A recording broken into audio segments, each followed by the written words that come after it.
झारखंड में खेती के साथ साथ पशुपालन भी जनजातीय समुदाय के आजीविका का एक प्रमुख साधन है। आजीविका की अगर बात करें तो आदिवासी जीवन में आमदनी का लगभग 25 से 35% पशुपालन से आता है।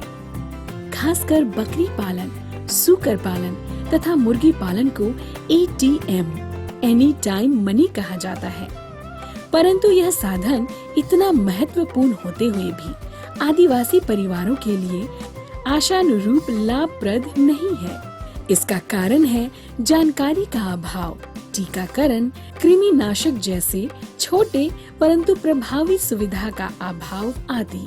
इसी को ध्यान में रखते हुए झारखंड ट्राइबल डेवलपमेंट सोसाइटी के तहत पशुपालन के क्षेत्र को मजबूत करने के लिए पशुधन सघनीकरण कार्यक्रम की शुरुआत की गई।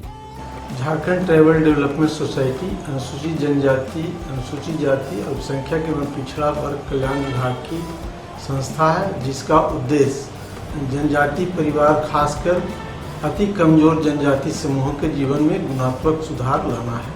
2,17,000 परिवारों के साथ इस योजना का कार्यान्वयन किया जा रहा है।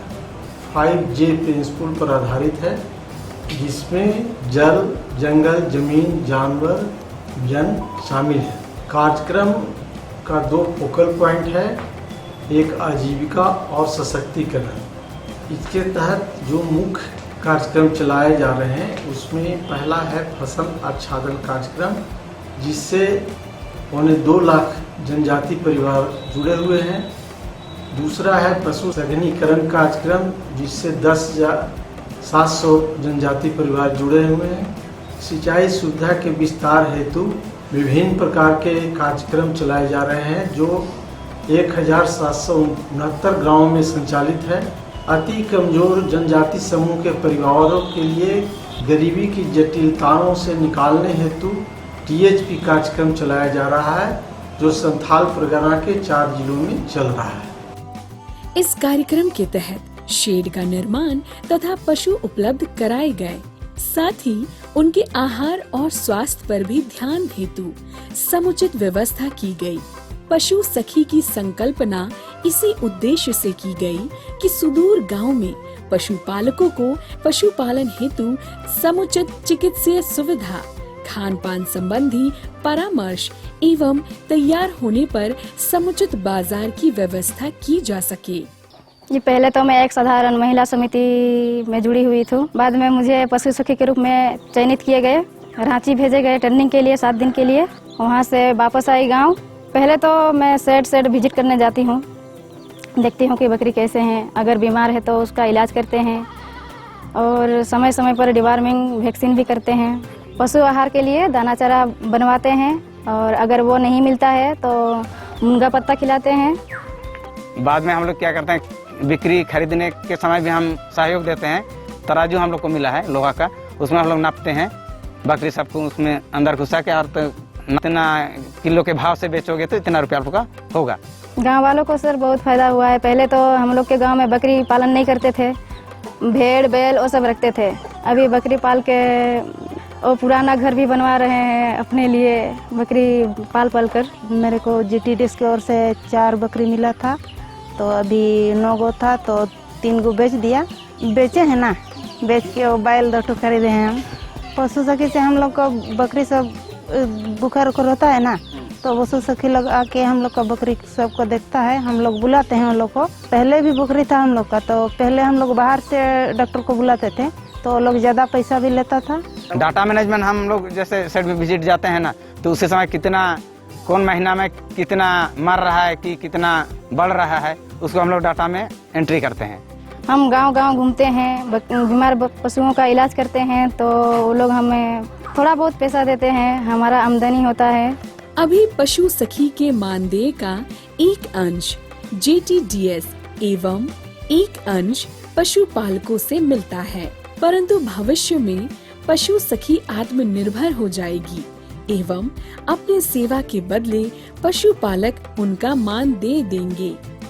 यह तभी संभव है जब पशुपालन से समुचित लाभ हो। मैं यूथ ग्रुप का सदस्य हूँ एवं पशु मित्र भी हूँ। मेरे को इतना जानकारी नहीं था, युद्ध ग्रुप के द्वारा मुझे जानकारी मिली कि रांची में 7 दिन का ट्रेनिंग है, तो ग्रुप के द्वारा मुझे चयन किया गया। पशु का देखभाल करते हैं हम लोग, उसको किस तरह से रख रखाव किया जाता है उसके बारे में हम लोग बताते हैं।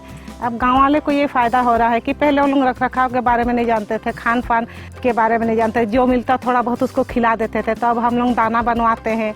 जो पशु पहले 1 साल में आपका थोड़ा बढ़ पाता था, अब उससे वो 2-3 गुना बढ़ रही है।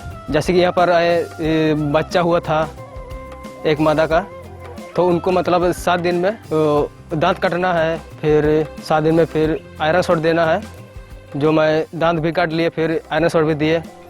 कोई बीमारी, खांसी, बुखार या कुछ भी, उनका मैं इलाज करता रहा। उसका देखरेख अच्छी तरह से कर पा रहे। पहले हम लोग के यहाँ डॉक्टर नहीं आते थे।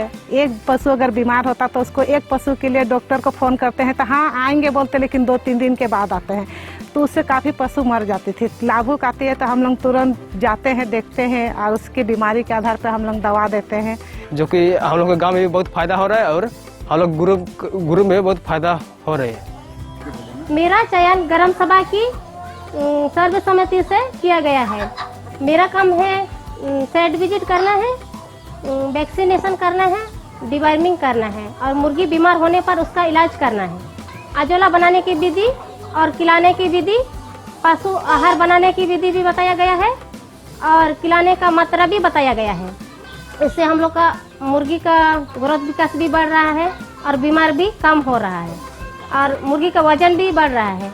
जी हमको पैदा हुआ है, मुर्गी बेच के खेती के लिए खाद और बीज खरीदती हूँ, अपना घर का रोजी रोटी भी चलती है, साथ ही साथ JDDS के द्वारा मानदेय भी मिलती है। हम बहुत खुश हैं। पशुधन सघनीकरण कार्यक्रम एवं पशु सखी का गांव-गांव तक फैलाव नए उभरते झारखंड को दर्शाता है एवं आदिवासी जीवन के सुनहरे भविष्य की ओर इशारा करता है।